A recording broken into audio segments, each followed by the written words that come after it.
నమస్కారం. ఎంఆర్ న్యూస్కి స్వాగతం. నేను మీ రవి. నెల్లూరు జిల్లా కావలి నియోజకవర్గం అల్లూరు మండలం పురిని తూర్పు పరమట గోగులపల్లెలో సార్వత్రిక ఎన్నికల ప్రచారంలో భాగంగా గురువారం రాత్రి స్థానిక శాసనసభ్యులు వైసీపీ అభ్యర్థి రామిరెడ్డి ప్రతాప్ కుమార్ రెడ్డి, రాజ్యసభ సభ్యులు బేదా మస్తానరావు, మాజీ ఎమ్మెల్యే కాటంరెడ్డి విష్ణువర్ధన్ రెడ్డి, మాజీ ఏఎంసీ చైర్మన్ మన్నిమాల సుకుమార్ రెడ్డిలు ఎన్నికల ప్రచారాన్ని నిర్వహించారు. ఈ సందర్భంగా ప్రజలు పెద్ద ఎత్తున చేరుకొని వారికి బ్రహ్మరథం పడుతూ గజమాలలతో సత్కరించి శాలువాలు కప్పి ఘనస్వాగతం పలికారు. ఈ సందర్భంగా ఎమ్మెల్యే రామిరెడ్డి ప్రతాప్ కుమార్ రెడ్డి మాట్లాడుతూ రాష్ట్రం బాగుండాలంటే మళ్ళీ ముఖ్యమంత్రిగా జగన్మోహన్ రెడ్డి రావాలని, పార్టీలకు అతీతంగా ప్రతి పేదవాడు కూడా అభివృద్ధి చెందేలా పథకాలు ప్రవేశపెట్టిన ఘనత మన ముఖ్యమంత్రి జగన్మోహన్ రెడ్డికి దక్కుతుందన్నారు. కావలి కనకపట్నం చేసుకోవాలంటే మీరు మళ్ళీ హ్యాట్రిక్గా మమ్మల్ని గెలిపించాలని ఎంపీ అభ్యర్థిగా విజయసాయిరెడ్డిని, ఎమ్మెల్యే అభ్యర్థిగా రామిరెడ్డి ప్రతాప్ కుమార్ రెడ్డిని ప్రతి ఒక్కరూ ప్యాను గుర్తుపై ఓటు వేసి గెలిపించితే ఖచ్చితంగా కావలి కనకపట్నం చేసుకుంటామని వారు తెలిపారు.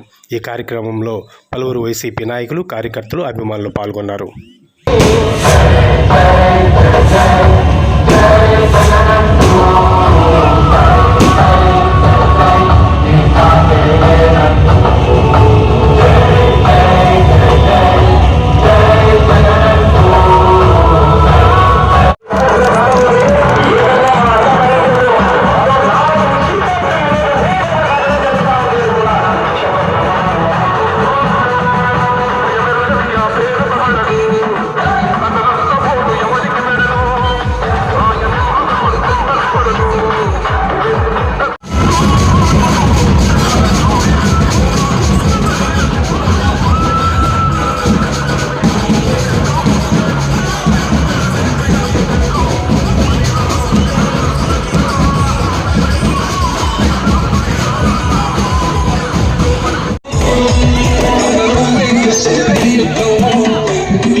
ఈరోజు